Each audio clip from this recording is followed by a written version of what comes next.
1988 সাল থেকে জাতিসংঘের অধীনে বিশ্ব শান্তি প্রতিষ্ঠায় অবদান রেখে চলেছে বাংলাদেশ, যেখানে বিভিন্ন দেশের 63 মিশনে 2 লাখের বেশি শান্তিরক্ষী পাঠিয়েছে দেশটি। জাতিসংঘের সদস্য রাষ্ট্র হিসেবে প্রতি বছর আন্তর্জাতিক শান্তিরক্ষী দিবস পালন করে বাংলাদেশ। প্রতি বছরের ন্যায় এবারও দিবসটির আয়োজন করা হয়। বুধবার সকালে রাজধানীর সেনাকুঞ্জে আয়োজিত অনুষ্ঠানে উপস্থিত হন প্রধানমন্ত্রী, যেখানে শান্তিরক্ষীদের অবদান স্মরণ করে বক্তব্য দেন জাতিসংঘের আবাসিক সমন্বয়ক, পররাষ্ট্র প্রতিমন্ত্রী ও প্রতিরক্ষা উপদেষ্টা।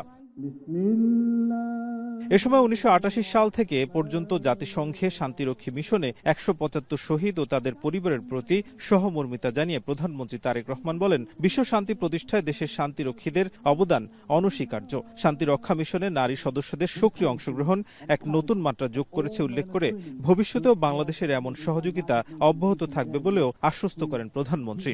আমি বিশ্বাস করি জাতিসংঘের শান্তিরক্ষা বাহিনীতে নারী সদস্যদের সক্রিয় অংশগ্রহণ অবশ্যই এক নতুন মাত্রা যোগ করেছে।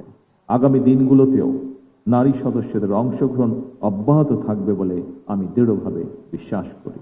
প্রধানমন্ত্রী বলেন, বিভিন্ন সময়ে দেশে বিদেশে সশস্ত্র বাহিনী নিয়ে অপতৎপরতা লক্ষ্য করা গেছে। 2009 সালেও সশস্ত্র বাহিনীর ওপর সর্বগ্রাসী আঘাত এসেছিল, আর তাই অতীত থেকে শিক্ষা নিয়ে সার্বভৌম রাষ্ট্র গঠনে সেনাবাহিনীকে এগিয়ে আসার আহ্বান জানান তিনি।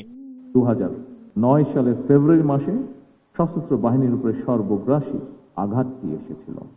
অতীত থেকে শিক্ষা নিয়ে ফ্যাসিবাদ মুক্ত বাংলাদেশে বর্তমানে প্রতিটি রাষ্ট্র এবং সাংবিধানিক প্রতিষ্ঠানের সামনে স্বমহিমায় নিজেদেরকে প্রতিষ্ঠিত করার সুযোগ সৃষ্টি হয়েছে। এর আগে নিহতদের পরিবার ও আহতদের সম্মাননা স্মারক তুলে দেন প্রধানমন্ত্রী তারেক রহমান। নাজমুস সাকিব, এখন, ঢাকা।